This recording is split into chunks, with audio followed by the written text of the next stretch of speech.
Mutual फंडमध्ये खूप जण म्हणतात की 15 तारखेला SIP केली पाहिजे, खूप जण म्हणतात 1 तारखेला SIP केली पाहिजे. सो हे तारखेचं काही डिफरन्स येतो का म्युच्युअल फंडमध्ये? ते 15 तारखेला जास्त मिळतं, 1 तारखेला कमी मिळतं?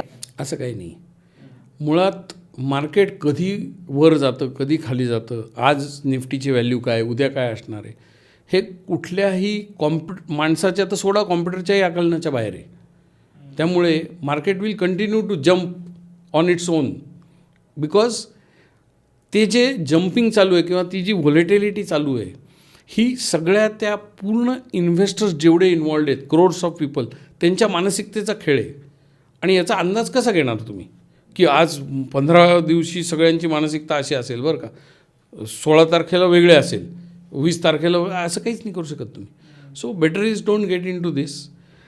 मुळात हा प्रश्नच नाही की कधी इन्व्हेस्ट करायची, मुळात प्रश्न हा आहे की तुम्ही कन्सिस्टंटली इन्व्हेस्ट करताय का. चल बाबा तुझ्या नशीब, मी तुम्हाला एक साधं सिम्पल लॉजिक सांगतो. तुम्ही डेटा जरी काढला आणि त्याच्यात असं आलं की 15 तारीख इज बेस्ट, तरी पण तोच माणूस जास्त पैसे कमवेल, तोच माणूस श्रीमंत होईल जो सातत्याने गुंतवणूक करतो, भले ती 10 तारखेला केली असेल आणि it is worst date in the month.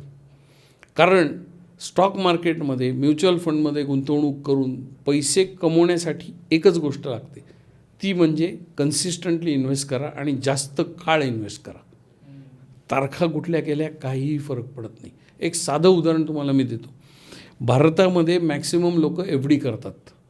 On an average FDचे return 7.5-8% आहेत. आणि तुम्ही जर लार्ज कॅप फंड बघितला, त्यातला वर्स्ट म्हणजे मी असं ठरवलं की मला सगळ्यात बोगस फंडमध्ये पैसे टाकायचे माझे, तरी त्याच्यात 9-9.5% रिटर्न येतात. मग कशाला FD करताय? इधरही 1% का डिफरन्स आहे. पण तुमचं नशीब फुटकं असलं तरी तुम्हाला FDपेक्षा जास्त व्याज मिळणार आहे आणि ते तुम्हाला नको आहे. आणि 9.5% वर्स्ट परफॉर्मिंग फंड आहे, त्याला तुम्ही वोलेटाईल म्हणता, त्याच्या खाली लिहिता mutual fund investments are subject to market risk, आणि मग कमवता किती? 7%-8% FDतनं, आणि त्याला तुम्ही सेफ्टी म्हणता. सिर्फ भगवान ही तुमको बचा सकते.